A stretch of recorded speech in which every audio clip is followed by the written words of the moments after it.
जय हिंद प्यारे बच्चों, सुप्रभात सभी को। प्यारे बच्चों, आज का जो क्लास है वो काफ़ी महत्वपूर्ण है।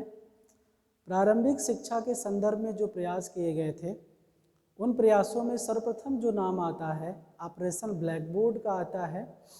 आज हम लोग ऑपरेशन ब्लैक बोर्ड के बारे में ही अध्ययन करेंगे, क्योंकि ये ऑपरेशन ब्लैक बोर्ड जो टॉपिक है वो कई एग्ज़ामों में पूछे जाते हैं। यहाँ से बहुत सारे प्रश्न बनते हैं कि किस सन में आया था, कौन कौन सी सामग्रियाँ निर्मित की गई थी इसके अंतर्गत। ठीक है, तो यहाँ से समझने का प्रयास करते हैं और ध्यानपूर्वक सुनिएगा प्यारे बच्चों कि ऑपरेशन ब्लैक बोर्ड है क्या।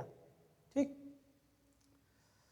तो राष्ट्रीय शिक्षा नीति 1986 के अंतर्गत प्राथमिक शिक्षा पर जोर देते हुए उन्होंने ये आवश्यक माना कि विद्यालयों में जो बच्चों के हरासमेंट हो रहे हैं, जो कमियां देखने को मिल रही हैं और उसके साथ साथ शिक्षा में जो अवरोध उत्पन्न हो रहा है उसको दूर करने के लिए विद्यालयों में बच्चों को सीखने सिखाने के लिए ऐसा शैक्षिक वातावरण प्रस्तुत किया जाए और उसके साथ साथ गुणात्मक शिक्षा पर बल देने की बात कहीं ना कहीं राष्ट्रीय शिक्षा नीति 1986 करता है। और जहाँ पर शैक्षिक वातावरण की बात आती है, गुणात्मक शिक्षा की बात आती है, तब हमारा ध्यान अनावश्यक ही प्राथमिक शिक्षा पर जाता है, जो कि हम ये देखते हैं कि प्रारंभिक शिक्षा में न सही ढंग से भवन निर्मित किए गए हैं, ना सही ढंग से वहाँ पर शैक्षिक सुविधाएं दी जा रही हैं। अगर विद्यालय है तो वहाँ पर टीचरों का या कुशल टीचरों का अभाव देखने को मिलता है। अगर टीचर हैं तो वहाँ पर बच्चों का अभाव देखने को मिलता है। आप कह सकते हैं कि एक टीचर पे कम से कम 40 बच्चे होने चाहिए, लेकिन उस विद्यालय में एक टीचर है, वहाँ पर एक दो भी बच्चे उपस्थित हो पा रहे हैं। और विद्यालय ऐसे ही संचालित किए जा रहे हैं जहाँ पर न बच्चे हैं और न टीचर नियमित रूप से आ रहे हैं। ये कहीं ना कहीं देखने को मिल रहा है। तो इस संदर्भ में लाजमी हो जाता है कि हम प्राथमिक शिक्षा में गुणवत्ता लाएं, उसको ऐसा शैक्षिक वातावरण दें ताकि हम शिक्षा में पुनरुत्थान कर सकें। इसीलिए आपका 1986 ईस्वी में ऑपरेशन ब्लैक बोर्ड लागू किया गया या प्रस्तावित किया गया कह सकते हैं। लागू क्योंकि लागू की बात करेंगे तो ये 87 में लागू किया गया था। तो ये ध्यान रखिएगा कि 1986 में प्रस्तावित किया गया था और यहाँ पर उसका अर्थ बताते हुए ये कहा गया था कि ऑपरेशन का अर्थ होता है युद्ध स्तर की तैयारी या प्रारंभ करना ना, जिसके किसी भी कार्य को शीघ्र अतिशीघ्र किया जा सके, इसी को हम ऑपरेशन कहते हैं। अब ब्लैक बोर्ड का मतलब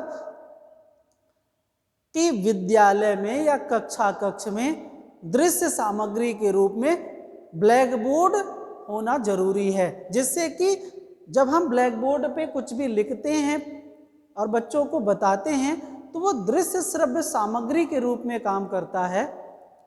दृश्य के रूप में कह सकते हैं, क्योंकि श्रव्य तो हम जब बोलेंगे उस ब्लैक बोर्ड पर लिख करके समझाएंगे, तो दृश्य के रूप में ये काम करता है और ये बहुत ही महत्वपूर्ण साधन के रूप में उभर करके सामने आता है, क्योंकि यहाँ पर जो भी चीज़ें लिखी जाएंगी वो बच्चों को स्पष्ट रूप से प्रत्यक्ष रूप से दिखेगा और इसके लिखने के पश्चात जब टीचर स्पष्टीकरण करेगा तो कहीं ना कहीं वो बालकों के मस्तिष्क पर ज़्यादातर धारण हो पाता है। इसलिए ऑपरेशन ब्लैक बोर्ड प्रारंभिक शिक्षा के संदर्भ में काफ़ी महत्वपूर्ण हो जाता है। ठीक है, अब एक बात कही जाती है कि ऑपरेशन ब्लैक बोर्ड की शुरुआत जो है 1987 में की गई थी। अब इसके अंतर्गत विद्यालय में कम से कम जो है वो 2 कमरे की व्यवस्था किया जाए और लड़के और लड़कियों के लिए स्नान गृह की व्यवस्था किया जाए, शौचालय की अलग से व्यवस्था किया जाए, और उसके साथ साथ स्कूल की जो आज वर्तमान समय में आप देख रहे होंगे कि जहाँ पर विद्यालय स्थापित किया गया उसकी 4 दीवारी कर दी जा रही, घेराबंदी कर दी जाती है, ताकि वहाँ पर जो अनावश्यक या फिर कह सकते हैं हिंसक जो पशु होते हैं वो बच्चों को कोई क्षति न पहुँचा पाए, इसलिए 4 दीवारी कर दी जाती है। अनौपचारिक शैक्षिक केंद्रों के लिए प्रकाश का भी प्रबंध किया जाता है तथा प्रत्येक कक्षा के लिए एक श्यामपट्ट का भी प्रावधान किया गया है। शिक्षण सामग्री के अंतर्गत बहुत सारी चीज़ें रखी जाती हैं, जिसमें पाठ्यक्रम तो होगा ही, जो पुस्तक कह सकते हैं ना, तो पाठ्य पुस्तक रहेगा, भारत का मानचित्र रहेगा, राज्यों का मानचित्र रहेगा एवं जिलों का भी मानचित्र कहीं ना कहीं उस विद्यालय में रखे जाएंगे। उसके साथ साथ तमाम चार्ट पेपर रखे जाएंगे या चार्ट जो चित्रावली बने रहेंगे, बच्चों के खेलने से संबंधित या सिखाने से संबंधित खिलौने रखे जाएंगे, ग्लोब रखे जाएंगे, रेडियो रखे जाएंगे तथा टेप रिकॉर्डर आदि का भी प्रावधान यहाँ पर विद्यालय में किया जाएगा, जिससे कि हम उनको एक ऐसे शैक्षिक वातावरण दें जिससे उनकी गुणवत्ता युक्त शिक्षा व्यवस्था हो सके या शिक्षा में गुणवत्ता ला सके। ये सारे प्रावधान जो है हम अगर प्रारंभिक शिक्षा में कर देते हैं, ला देते हैं, तो हम ये मान के चल रहे हैं कि कहीं ना कहीं शिक्षा में सुधार हो जाएगा। अब उसके साथ साथ आप देखेंगे आज वर्तमान समय में कि कहीं ना कहीं ये प्रयास किया जा रहा है, क्योंकि दिन प्रतिदिन आप देख रहे होंगे कि वास्तव में आधुनिक समय में भी प्रारंभिक शिक्षा में जो है वो शिक्षा का स्तर काफ़ी नीचे चला गया है। अब उसको ऊंचा उठाने के लिए राज्य सरकार ने काफ़ी ठोस कदम भी उठाए हैं, जिसमें कि आज बच्चों के लिए ब्लैक बोर्ड नहीं, आजकल तो आप कह सकते हैं ग्रीन बोर्ड है, वाइट बोर्ड भी लगाया गया है। बच्चों को बैठने के लिए बाकायदा डेस्क भी दिया गया है। पहले टाटपिट्टी पे बैठते थे, क्लासरूम उतना नहीं हुआ करता था, आज अच्छा सा क्लासरूम बना हुआ है। कक्षा 1 से लेकर के 5 तक का क्लासरूम बना है, प्रधानाध्यापक के लिए कक्ष निर्मित किया गया है और आप कह सकते हैं कि वहाँ पर जो सहायक सामग्रियाँ होती हैं या फिर स्टोर रूम कह सकते हैं कि बनाया गया है, निर्मित किया गया है, रसोई घर निर्मित किया गया है। तो ऐसे चीज़ों का भी निर्माण किया गया है जिससे कि बच्चों को सारी शिक्षा दीक्षा दी जा सके।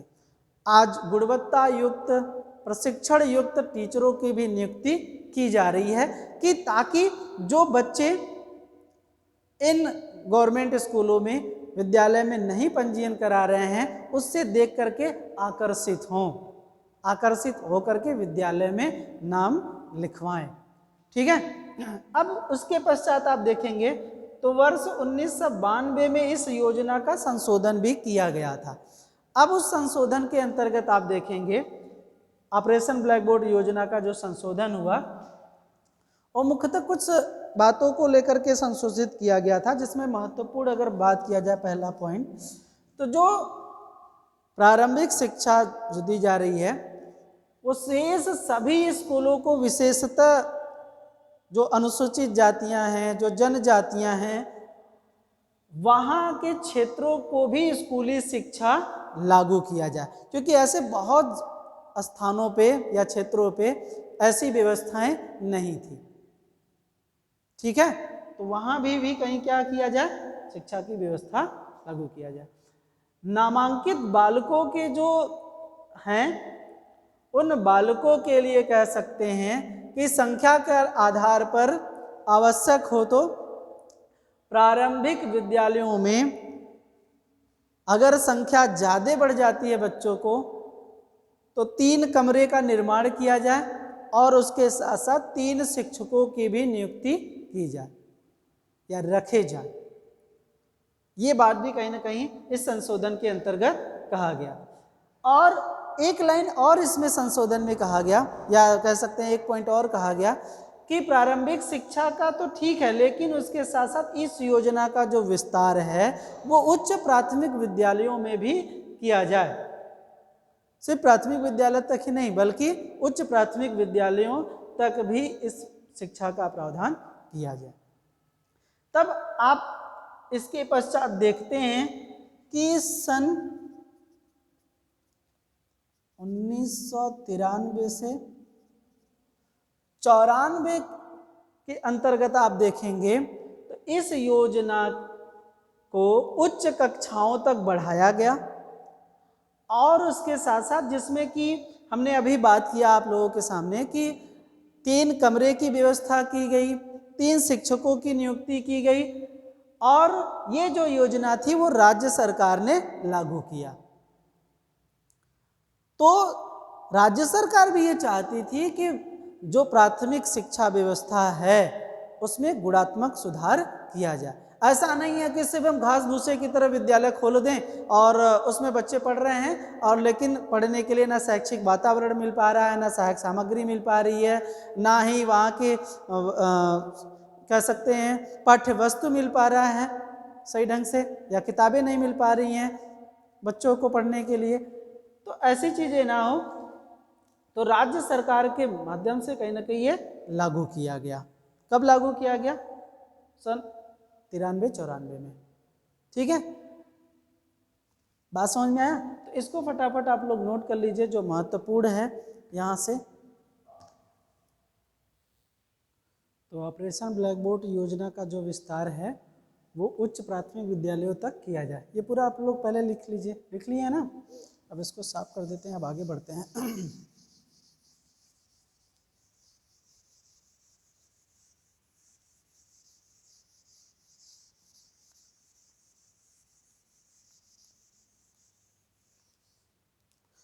अब इसके पश्चात प्यारे बच्चों, ऑपरेशन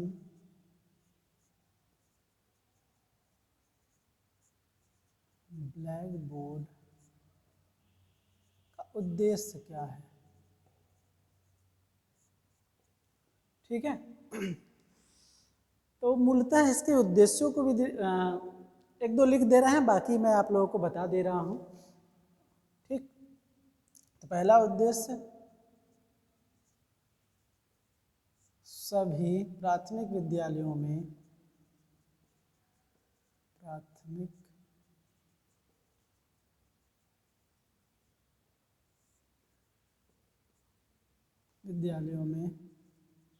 क्या होना चाहिए?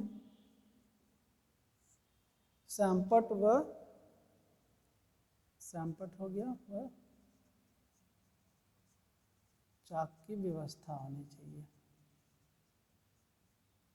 ठीक है, दूसरी चीज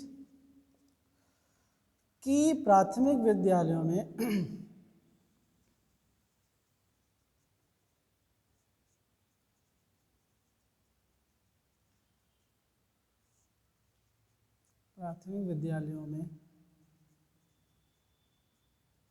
कमरों की व्यवस्था होनी चाहिए, पाठ्य सामग्री होनी चाहिए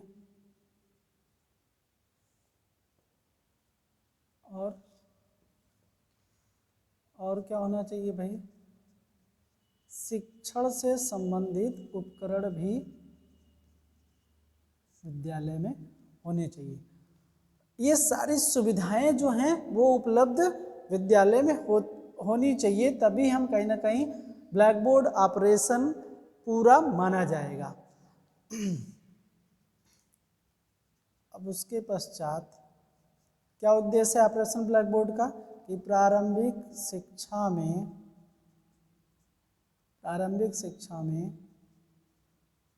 गुणवत्ता में सुधार लाना, ये इसका उद्देश्य रहा। ठीक है, चौथा, प्रारंभिक शिक्षा में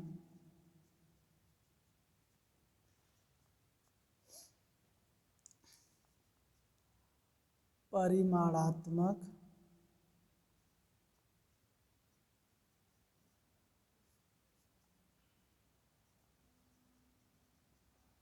सुधार लाना। ठीक है, ये कहीं ना कहीं black board operation black board का उद्देश्य रहा कि प्राथमिक विद्यालयों में क्या किया जाए, सैंपट की व्यवस्था किया जाए, जो कि पहले के समय में आप लोगों ने देखा होगा कि सैंपट जो था वो उतना ज़्यादा बच्चों को आकर्षित नहीं करता था, उतना ज़्यादा टिकाऊ या अच्छा नहीं था, क्योंकि इसी दीवारों में क्या किया जाता, सीमेंट का वो लगा दिया जाता था चिकना सा, और उसी पे कालिक पोत दी जाती थी और उसी पे चाक की सहायता से लिखा जाता था।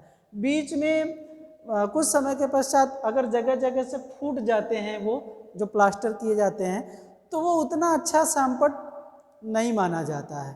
ठीक है, इसलिए आजकल जो ये बोर्ड दिख रहा है ना, वाइट बोर्ड, तो वैसा ही वाइट बोर्ड ग्रीन बोर्ड लगाया गया है कि अगर 2 साल 4 साल के पश्चात अगर इसको ट्रांसफ़र करना पड़े, हटा देना पड़े, तो ये उखाड़ करके किल की सहायता से लगा हुआ है, उखाड़ के हटा दिया जाता है, क्योंकि ये सबसे अच्छा दृश्य उपकरण माना जाता है।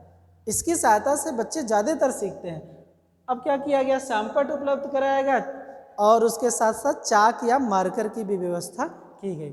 प्राथमिक विद्यालयों में कमरे जो थे, पहले पेड़ों के नीचे पे बच्चे बैठ करके पढ़ते थे। जिस तरीके से मान लीजिए ये पेड़ है, ये पेड़ है, ठीक, इस तरीके का अच्छा नहीं बना है, थोड़ा अच्छा बना देते हैं आप लोगों को।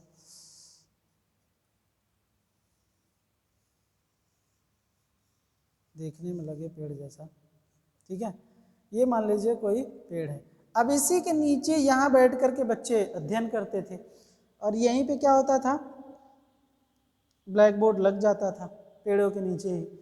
अब होता क्या था कि जैसे जैसे मान लीजिए गर्मी का मौसम है, जैसे जैसे ये धूप जिधर जाता था बच्चे भी उसी तरीके से इस पेड़ के चारों बगल अध्ययन करते थे।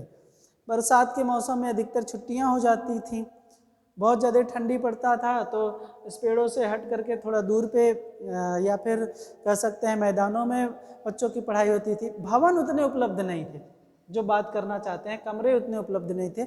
आज वर्तमान समय में या राष्ट्रीय शिक्षा नीति में यही कहा गया कि कमरों का निर्माण करवाया जाए, ठीक है, और उसके साथ साथ पाठ्य सामग्री भी दी जाए। जैसे आज बच्चों को पढ़ने के लिए पाठ्य पुस्तक दिए जा रहे हैं, ठीक, और शिक्षण उपकरण का भी, जैसे आप देखेंगे शिक्षण उपकरण का निर्माण करके टीचर क्या करता है, उसकी सहायता से पढ़ाता है, या फिर राज्य सरकार द्वारा ये उपकरण मिलते हैं, जैसे कि ग्लोब हो गया, मानचित्र हो गया, चित्र हो गया ना, बहुत सारी चीज़ें कहीं ना कहीं मुहैया कराई जाती हैं और इसी उपकरण की सहायता से ही शिक्षण को प्रभावशाली बनाने का प्रयास किया जाता है प्राथमिक शिक्षा में।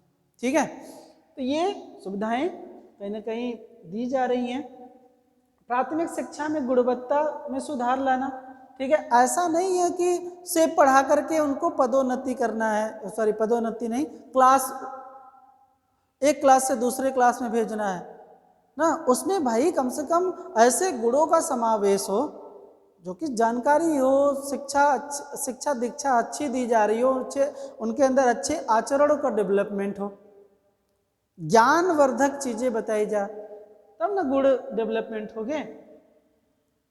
ऐसी शिक्षा दी जाने की बात की जा रही है। उसके साथ साथ परिमाणात्मक क्वालिटी तो होनी चाहिए ना, क्वालिटी के साथ साथ उनका जो आउटपुट है, जो रिजल्ट है वो भी अच्छा होना चाहिए। अगर मान लीजिए कक्षा 1 में बच्चा जब नाम लिखाता है, उसका शब्द भंडार या उसका ज्ञान जो पहले था अगर वही कक्षा 2 में जाने के पश्चात भी है, तो इसका मतलब उसके विद्यालय आने से कोई सुधार नहीं हुआ है, उसके शिक्षा में कहीं ना कहीं या शब्द भंडार में अगर वृद्धि नहीं हुआ है, तो उसके विद्यालय आने से, टीचर के पढ़ाने से उस पर कोई प्रभाव नहीं पड़ा है। तो चाहता है ये ब्लैक बोर्ड ऑपरेशन का उद्देश्य ये है कि उसमें क्या हो, परिमाणात्मक सुधार हो, उसका रिजल्ट दिखे कि पहले 50 शब्द भंडार था, अब क्लास 1 जब पास किया तो उसके पश्चात 200-250 शब्द भंडार हो गए हैं। ठीक है, ये उद्देश्य था। इतनी बात सबको समझ में आई, इसको नोट कर लीजिएगा। आगे बढ़ते हैं। अब उसके पश्चात विद्यालयों में जो सामग्री दी जाती है वो कौन कौन सी है, तो इसको भी नोट कर लीजिए। विद्यालयों में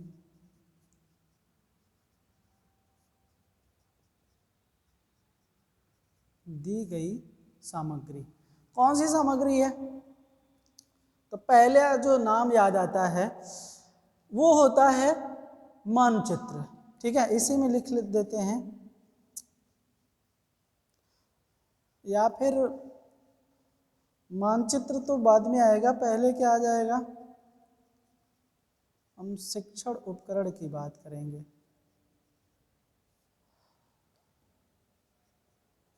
ना उसमें क्या होता है, तो उसमें टीचर के पास पाठ्य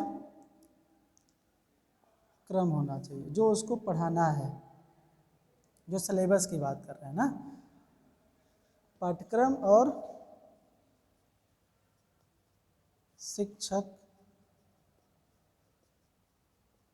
संदर्शिका। ठीक है, शिक्षक संदर्शिका पाठ्य पुस्तक भी होनी चाहिए, पाठ्य पुस्तक जो आजकल गवर्नमेंट के द्वारा शिक्षक संदर्शिका नामक पाठ्य पुस्तक चलाई जाती है वो होना चाहिए। ठीक है, अब उसके बाद मानचित्र, बात समझा, एक एक सामग्री मैं बता दे रहा हूँ, आप लोगों को नोट कर लीजिएगा। मानचित्र हो गया, अब उसके बाद ग्लोब हो गया, चार्ट हो गया ना, यही भी लिख दे रहे हैं। तीसरा, शिक्षक को बैठने के लिए क्या होना चाहिए, शिक्षक को बैठने के लिए कुर्सी होनी चाहिए। बच्चों को बैठने के लिए क्या होना चाहिए, चटाई या टटपट्टी होनी चाहिए ना। खेल सामग्री होनी चाहिए, अब खेल सामग्री में खिलौने भी होने चाहिए। उसके साथ साथ विज्ञान किट होता है, गणित किट होते हैं, ये भी होना चाहिए। श्रव्य उपकरण में रेडियो, ये पूरा सीरियल से हमने लिख दिया 3 में ही, तो आप लोग लिख लीजिएगा। श्रव्य उपकरण में नाम आता है रेडियो होना चाहिए। ठीक है, रेडियो आ जाता है, और क्लासरूम भी होना चाहिए, कक्षा कक्ष। राइटिंग थोड़ी सी अच्छी नहीं बैठ रही है, ऐसे अगर लिखें कक्षा कक्ष, बैठने के लिए जो हमने बताया कि बच्चों को बैठने के लिए क्लासरूम होना चाहिए। ठीक, क्लासरूम हो गया, पुस्तक हो गया, पुस्तक हो गया, विद्यालय की घंटी हो गई भाई, बिना घंटी का पता ही नहीं चलेगा कब लंच हुआ कब नहीं हुआ, टीचर पढ़ाता ही रह जाएगा।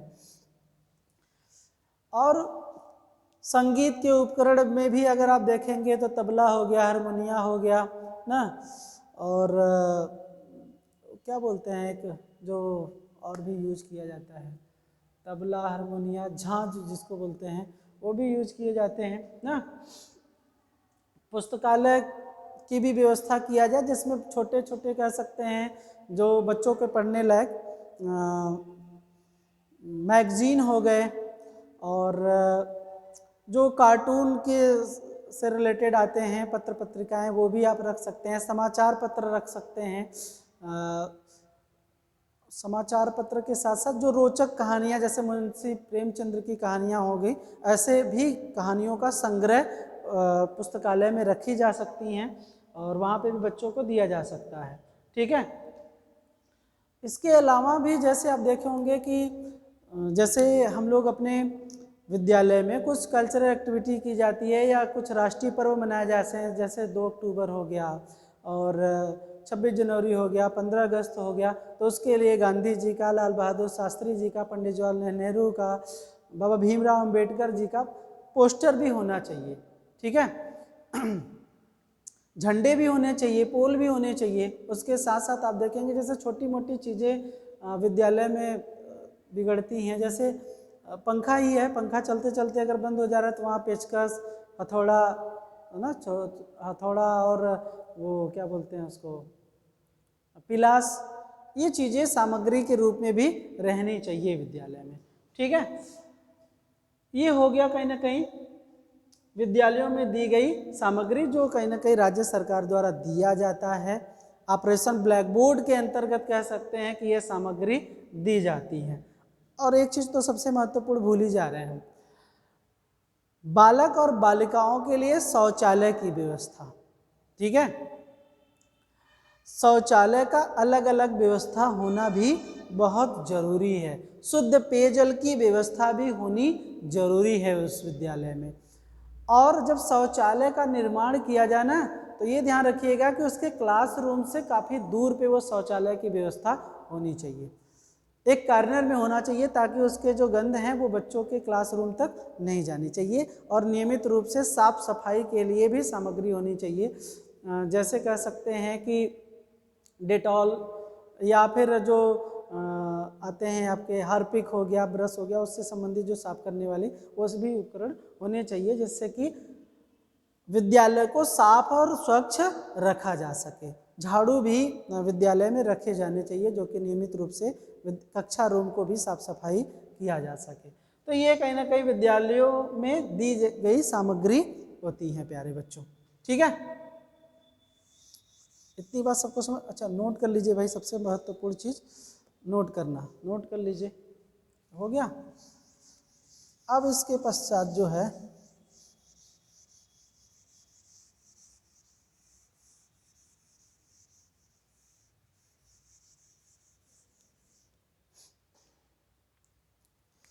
ऑपरेशन ब्लैक बोर्ड में दी गई कौन कौन सी सुविधाएं हैं। ठीक है,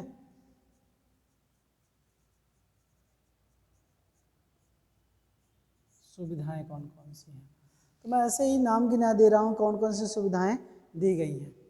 पहले जो सुविधा ऑपरेशन ब्लैक बोर्ड द्वारा जो दिया गया है वो ये है कि प्राथमिक विद्यालयों को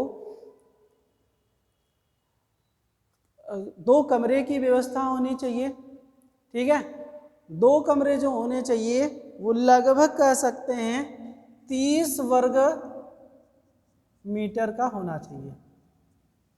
ठीक है, और इसी कमरे से सटा हुआ एक 9 बाई 10 फीट का बरामदा भी होना चाहिए। ये ध्यान रखिएगा कि कमरा कैसा हो, 30 वर्ग मीटर का हो लंबा चौड़ा, और उसी से सटा, इस कमरे से सटा हुआ 9-10 फीट का क्या होना चाहिए, एक बरामदा होना चाहिए। अब इस कमरे की जो खासियत होनी चाहिए वो भी सुन लीजिए, क्योंकि कमरा जो बनेगा उसमें बड़े बड़े खिड़की खुले रहने चाहिए, बड़े से रोशनदान खुले रहने चाहिए, जिससे कि बच्चों को उचित मात्रा में प्रकाश मिल सके, या फिर उचित मात्रा में हवा या रोशनी कह सकते हैं कि उपलब्ध हो सके। क्योंकि अगर देखेंगे तो बहुत सारे विद्यालयों में नमी रहता है, तो नमी के कारण बच्चों को बहुत सारी बीमारियां हो सकती हैं, तो इसलिए उनको उचित मात्रा में प्रकाश की व्यवस्था होनी चाहिए। तो बड़े बड़े रोशनदान, बड़े बड़े खिड़कियां लगे होने चाहिए। ठीक है, उसके साथ साथ जो प्राथमिक विद्यालय हो उस विद्यालय में अगर 2 टीचर नियुक्त किए गए हैं तो 2 टीचरों में एक पुरुष होगा तो दूसरा महिला टीचर का होना अति आवश्यक है, क्योंकि वहाँ पर बालक और बालिका दोनों पढ़ेंगे, तो बालिकाओं के लिए एक महिला टीचर का होना अति आवश्यक है। ठीक है, अब शिक्षण अधिगम से संबंधित तमाम जो शिक्षण सहायक सामग्री है वो भी उपलब्ध होने चाहिए। ठीक, अब जो हमने बताया कि उस विद्यालय की 4 दीवारी भी होनी चाहिए। 4 दीवारी होने से क्या होता है कि बच्चों को सुरक्षा मिलता है। उस विद्यालय में शौचालय की व्यवस्था होनी चाहिए, बालिका के लिए अलग शौचालय और बालिकाओं के बालक के लिए अलग शौचालय। ठीक, और शुद्ध पेयजल की व्यवस्था होनी चाहिए। ये चीज़ें कहीं ना कहीं, और इन सब के साथ साथ साफ सफाई का विशेष रूप से उस प्राथमिक विद्यालय में ध्यान देना चाहिए। आज आप सब बहुत देखे होंगे, न्यूज़पेपर में भी ऐसी बहुत सारी घटनाएं देखने को मिलती हैं कि अगर साफ सफाई नहीं रहता, कुछ ऐसे पेड़ पौधे होते हैं ना जो कि विद्यालय परिसर में हैं, या फिर विद्यालय परिसर में भी ऐसे पौधों को नहीं लगाना चाहिए, जैसे जेट्रोफा का एक पौधा आया था, या फिर एक जो छोटी मकोई काली वाली होती है उसके पौधे बच्चे खा करके उसी को खा लिए थे जो कि बीमार हो गए थे। तो ऐसे पौधों को भी विद्यालय में नहीं लगाना चाहिए। ठीक है, विद्यालय में पुस्तकालय की भी व्यवस्था होनी चाहिए जिसमें उनके विषय से संबंधित या फिर मनोरंजन से भी संबंधित पुस्तकों का निर्माण करके वहाँ पर रखा जाना चाहिए। ठीक है, तो ये बात तो कहीं ना कहीं इतनी बातें जो हमने बताया कि सुविधाएं दी जाती हैं।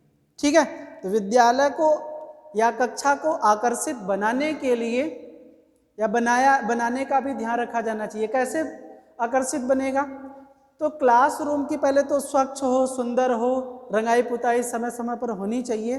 उसके साथ साथ आप देखेंगे कि दीवारों पे अच्छे अच्छे स्लोगन, सुविचार, बीमारियों से कैसे बचा जाए, कौन सी बीमारियों के क्या लक्षण होते हैं, ये भी कहीं ना कहीं दीवारों पे लिखे रहे।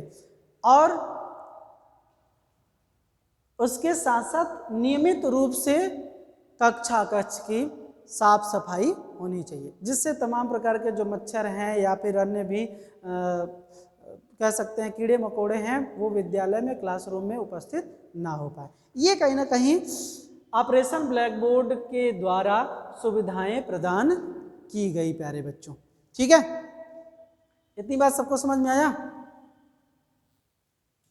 एक और सुविधा दी गई थी ऑपरेशन ब्लैक बोर्ड द्वारा, क्योंकि प्यारे बच्चों आप ये समझिएगा कि जो शिक्षा है वो आज वर्तमान समय में भी बाल केंद्रित माना जाता है, इसलिए बालक को ध्यान में रख करके पाठ्यक्रम का निर्माण किया गया है। ठीक, अब इसके पश्चात एक और देख लेते हैं पॉइंट, ऑपरेशन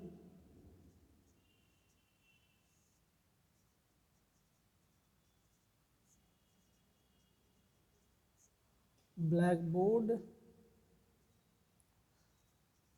की विशेषताएं।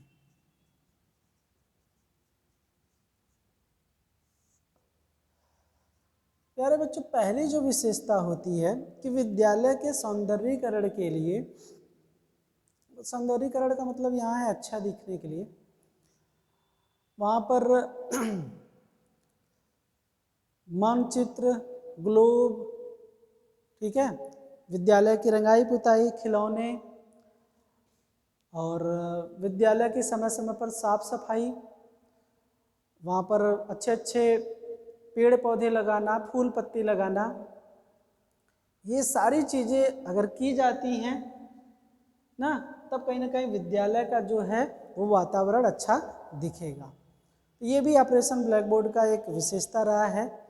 और दूसरी बात कि जो विद्यालय हैं उन विद्यालयों को राज्य सरकार द्वारा अनुदान के रूप में भी धनराशि देने की बात की गई है ऑपरेशन ब्लैक बोर्ड द्वारा।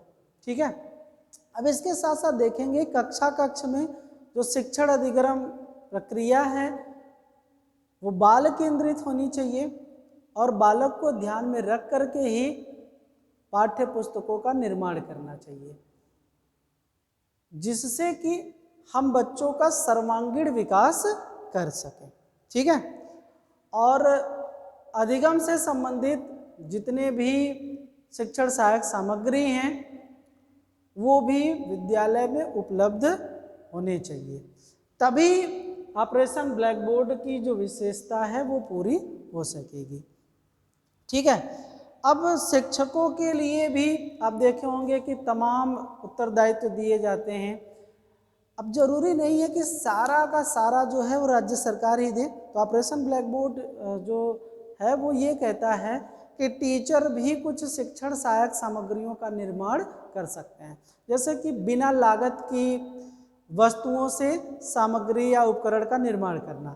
जैसे हमारे यहाँ बहुत सारे ऐसी वस्तुएं होती हैं जिनको हम लोग यूज करते हैं और यूज करने के पश्चात उसको फेंक देते हैं ना, जैसे पेप्सी का बॉटल ही हो गया ना, उसको हम लोग यूज करते हैं और फेंक देते हैं, या फिर अन्य प्रकार के जो कुछ ऐसी सामग्रियां जो हमारे घरों में रहती हैं, कार्ड हो गया, उसको भी हम क्या कर सकते हैं, कार्ड को कटिंग करके बच्चों को सिखाने के लिए उसमें तद्भव तत्सम शब्द लिख दें, विलोम शब्द लिख दें, जिसको कि हम वो कार्ड के माध्यम से या कार्ड पे बने हुए शब्दावली के माध्यम से ही उनको परिचित करा सकते हैं। ठीक है, जैसे कुछ कोई बॉल ही है, बॉल मान लीजिए फूट गया है या फिर खराब हो गया है, तो उस बॉल पे थोड़ा रंग पेंट करके उसको ग्लोब का स्वरूप दे सकते हैं। तो ऐसे बहुत सारी सामग्रियों का निर्माण टीचर कर सकता है। ये तो बिना लागत का हो गया, जिसमें कोई कॉस्ट नहीं आ रहा है। कुछ ऐसी वस्तुएं तो जो अल्प लागत में भी टीचर निर्माण कर सकता है। कुछ सामग्री मार्केट से मंगाए, कुछ सामग्री जो उसके पास उपलब्ध है उससे भी कुछ वस्तुओं का निर्माण कर सकता है। जैसे पहले के समय में देखे होंगे तो मिट्टी का खिलौना बनाना, मिट्टी का मिर्चा का पेड़ बनाना, मिट्टी के बहुत सारे वस्तुओं का निर्माण जब किया जाता है तो उसको रंग करके बच्चे ले जाते हैं विद्यालय में, तो उसकी सहायता से गिनती, पहाड़ा, टेबल ऐसे कुछ न कुछ बताया जाता है। तो ऐसे बहुत सारी वस्तुएं हैं जो निर्मित करके टीचर उस सामग्री के सहायता ले सकता है, शिक्षण को प्रभावशाली बना सकता है। ठीक है, तो ये भी है जो शिक्षण स्थिति का उल्लेख करता है। तो ऐसे चीज़ों का भी निर्मित कर सकते हैं। अब उसके बाद प्यारे बच्चों, ये तो था ऑपरेशन ब्लैक बोर्ड की विशेषताएं जो मैंने आप लोगों के सामने रखा। अब उसके बाद दूसरा पॉइंट है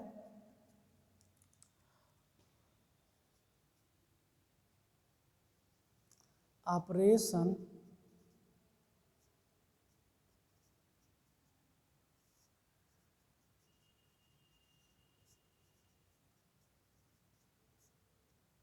ब्लैक बोर्ड की आवश्यकता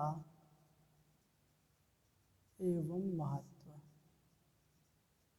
क्या आवश्यकता है ये हम लोग समझेंगे कि इसकी आवश्यकता क्या है। तो सबसे पहला जो पॉइंट समझ में आता है कि हमें क्या करना है, ये ऑपरेशन ब्लैक बोर्ड की सहायता से उत्तम शिक्षा की प्राप्ति करना है।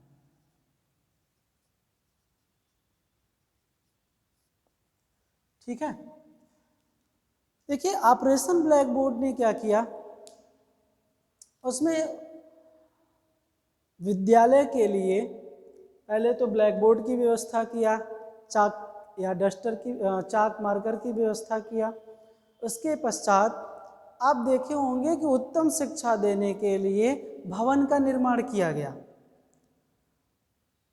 तमाम शिक्षण सहायक सामग्रियों का निर्माण किया गया या दिया गया, जिससे कि विद्यालय में जो अच्छी गुणवत्ता युक्त शिक्षा दी जा सके, जिससे शैक्षिक वातावरण क्रिएट किया जा सके, जिससे कि हम चाहते हैं कि बच्चे में सृजनात्मकता, रचनात्मकता, प्रतिभाशाली बच्चे का निर्माण हो सके। अब उसके लिए आप देखे होंगे कि इन सब सामग्रियों का चाक, डस्टर, श्यामपट्ट, पाठ्य पुस्तक का निर्माण करके कहीं ना कहीं विद्यालयों को दिया गया। अब जब ये सामग्री कोई भी टीचर पाएगा या फिर टीचरों को ये दिया जाएगा, इन सामग्रियों के न होने से टीचर उतना प्रभावशाली शिक्षण नहीं दे पाता था। मौखिक रूप से सिर्फ शिक्षण देना जो पहले के समय में वैदिक काल में दिया जाता था, जो जहाँ पर पुस्तकों का अभाव रहता था, लेकिन यहाँ पे पाठ्य पुस्तक दिया गया। पाठ्य पुस्तक के साथ साथ ये ब्लैक बोर्ड की बात कर रहे हैं, चाक की, डस्टर की, मार्कर की बात कर रहे हैं, जिससे या फिर चार्ट पेपर की बात कर रहे हैं, जिसकी सहायता से शिक्षण को प्रभावशाली बनाया जा रहा है, बच्चों के स्तर का बनाया जा रहा है, बच्चों के रुचि का ध्यान रखा जा रहा है, बाल केंद्रित बना करके शिक्षा प्रदान की जा रही है। तो उससे हम क्या करते हैं, उत्तम शिक्षा की प्राप्ति कर पाते हैं। प्यारे बच्चों, इतनी बात सबको समझ में आया? बोलिए भाई। ठीक, एक चीज और जो महत्वपूर्ण है प्यारे बच्चों उत्तम शिक्षा की प्राप्ति के लिए, तो उसमें उत्तम शिक्षा देने के लिए जो आवश्यकता पड़ती है वो कुशल शिक्षक की पड़ती है। उसके उपरांत एक अच्छे शैक्षिक वातावरण की आवश्यकता पड़ती है, तभी हम ये मानते हैं कि उत्तम शिक्षा की प्राप्ति की जा सकती है। तो ऑपरेशन ब्लैक बोर्ड ने क्या किया, एक अच्छे शिक्षकों की नियुक्ति की बात की गई, जो इसके पहले शिक्षा नीतियों में भी किया गया था, और उसके साथ साथ एक शैक्षिक वातावरण की बात की गई जिससे कि हम उत्तम शिक्षा की प्राप्ति कर सकें। दूसरा है शैक्षिक वातावरण का निर्माण।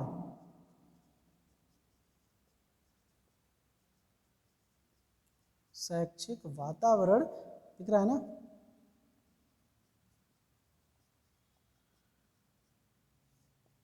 का निर्माण। देखिए प्यारे बच्चों, ऑपरेशन ब्लैक बोर्ड की जो सबसे बड़ी आवश्यकता ये लगी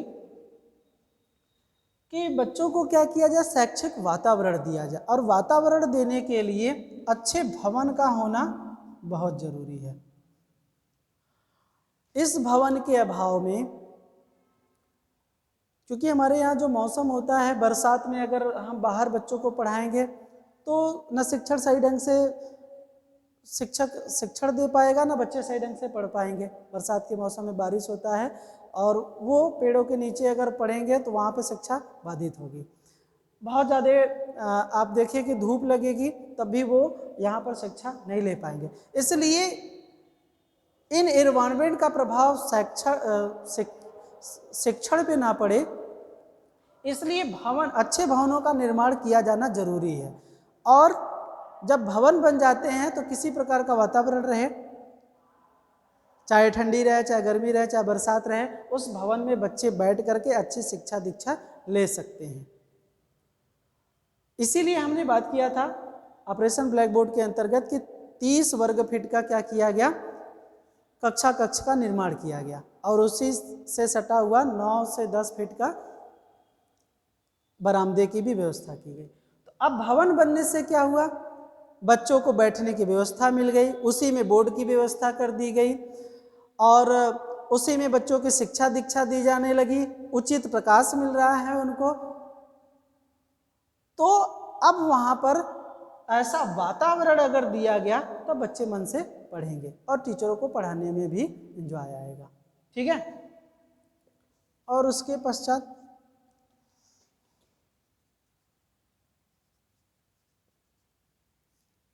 अपव्यय व अवरोधन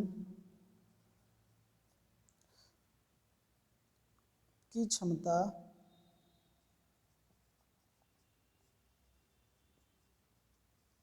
का समाधान। सबसे पहले आप ये समझिए कि अपव्यय क्या होता है, अवरोधन क्या होता है, तब शायद इसके वर्ड्स मीनिंग को आप समझ पाएंगे, हेडिंग को। अपव्यय देखिए, जब शिक्षा प्रणाली बनती है, अगर 1 से 5 तक की बात करें तो इसके लिए एक बच्चे के लिए जब प्लानिंग की जाती है, बच्चा पहले नाम लिखाया ना, नाम लिखाया, तब वहीं से पूरे बच्चे के लिए अनुदान मिलना सरकार की तरफ से तय हो जाता है। और बच्चे ने क्या किया, 1 से लेकर के 5 तक उसको कंटिन्यू पढ़ना है, लेकिन 2 तक पढ़ करके उसके पश्चात वो छोड़ दिया। अब जो पंचवर्षीय योजना के अंतर्गत उस बच्चे के लिए जो धनराशि तय की गई होगी, टीचर को जो वेतन तय किया गया होगा, सारी सामग्री तय की गई होगी, अब तो वो जब वो छोड़ दिया बीच में, 3 क्लास वो पढ़ा ही नहीं उसके पश्चात, तो कहीं ना कहीं गवर्नमेंट का क्या हो रहा है, वहाँ पर अपव्यय हो रहा है। ठीक है। अपव्यय किसे कहते हैं, समझ में आया? कि सरकार को क्या कर रहा है, बच्चा नुकसान कर रहा है, क्योंकि उसको कंटिन्यू 1 से लेकर के 5 तक 5 सालों में उसको पढ़ लेना चाहिए था, लेकिन उसने किया क्या, 2 तक पढ़ के उसके बाद के क्लास छोड़ दिया, नहीं पढ़ा वो, तो सरकार का कितना नुकसान हो रहा है। इसी को हम क्या बोलते हैं, अपव्यय। और अवरोधन क्या होता है, जैसे मान लीजिए कि 1 से लेकर 5 तक पढ़ना है और बच्चे ने क्या किया, 1 पास कर लिया, 2 पास कर लिया, 3 में गया, 3 में 2 बार फेल हो गया, 4 में गया, 4 में 2 बार फेल हो गया, 5 में जा कर के 3 बार फेल हो गया। अब जो कि 5 साल का पढ़ना था, नहीं इतनी बार नहीं फेल कराते हैं इसको, 1 बार फेल हो गया। ठीक है, 5 साल में इसको पढ़ना था, लेकिन 5 ये 10 साल लगा दिया, 10 साल से 1 से 5 तक पढ़ने में लगा दिया, जो कि 5 ही साल में कंप्लीट करना था। तो ये क्या है, अवरोधन की समस्या देखने को मिलती है। तो इसी समस्या का समाधान करने के लिए ऑपरेशन ब्लैक बोर्ड कहता है कि बच्चों को अगर अच्छी शैक्षिक वातावरण दिया जाएगा, अच्छा साधन उपलब्ध करके दिया जाएगा, अच्छा शिक्षक दिया जाएगा, तो जो अपव्यय और अवरोधन की समस्या है वो दूर हो जाएगी। बच्चे अपने गति, सामर्थ्य, क्षमता के अनुसार सीखने पर बल देगा। तो शायद ये जो समस्या है उस समस्या का समाधान हो जाएगा, क्योंकि बच्चा को सीखने में कहाँ पर बाधा उत्पन्न हो रही है, क्यों नहीं सीख पा रहा है, वो कहाँ पर असफल हो रहा है, उसका इवैल्यूएशन करके उसके अनुसार उसका समाधान करने का प्रयास ऑपरेशन ब्लैक बोर्ड कहता है। ठीक है, उसके बाद है शिक्षा का सार्वभौमिकरण।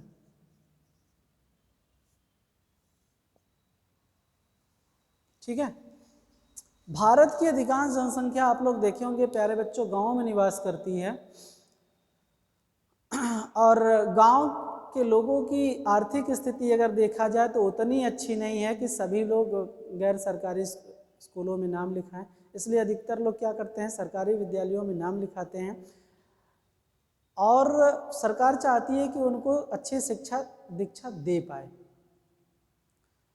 तो इसलिए सरकार ने क्या किया है, निःशुल्क और अनिवार्य शिक्षा की बात की गई है और उनको निःशुल्क शिक्षा दी जाती है, ताकि सभी जो बच्चे हैं वो अच्छी शिक्षा प्राप्त कर सकें और जो शिक्षा का स्तर है उसको ऊंचा उठा सकें। तो ये ऑपरेशन ब्लैक बोर्ड की संकल्पना है कि शिक्षा का सार्वभौमिकरण किया जाए, सभी को समान रूप से निःशुल्क और अनिवार्य शिक्षा, प्रारंभिक शिक्षा दी जाए। जब सभी पढ़ेंगे तभी सभी आगे बढ़ेंगे, नहीं तो कुछ हिस्से या कुछ वर्ग के शिक्षा ले लेने से बहुत बड़ा तबका या बहुत बड़ा हिस्सा अगर शिक्षा से वंचित रह जाएगा, तो हम जो संकल्पना करते हैं कि शिक्षा के स्तर को ऊंचा उठा लेंगे, तो वो संकल्पना नहीं हो पाएगा। इसीलिए प्रारंभिक जो शिक्षा है वो शिक्षा का आधार माना जाता है, बेस माना जाता है, और इसी शिक्षा स्तर को ऊंचा उठाने का काम ऑपरेशन ब्लैक बोर्ड कर रही है। जो कि हमने पहले ही बताया, ऑपरेशन का मतलब होता है युद्ध स्तर की तैयारी। ये तैयारी ऐसे की जा रही है ताकि हम शिक्षा स्तर को क्या कर सकें, ऊंचा उठा सकें, जो निरंतर हरासमेंट देखने को मिल रहा है। ठीक है, तो ये था प्यारे बच्चों प्रारंभिक शिक्षा के लिए जो कार्यक्रम में बात कर रहे थे, ऑपरेशन ब्लैक बोर्ड। तो आई होप आप लोगों को ऑपरेशन ब्लैक बोर्ड समझ में आया होगा और ये क्लास आप लोगों को अच्छा लगा होगा। और जहाँ पर आप लोगों को नहीं समझ में आएगा आप लोग पूछ लीजिएगा। अब इसके पश्चात ऑपरेशन ब्लैक बोर्ड जो खत्म होने के पश्चात आप लोगों को सेवारत शिक्षा या सेवाकालीन शिक्षा, अपूर्व सेवाकालीन शिक्षा के बारे में हम लोग चर्चा करेंगे। ये आपका नेक्स्ट टॉपिक रहेगा प्यारे बच्चों। आज के लिए इतना ही, धन्यवाद।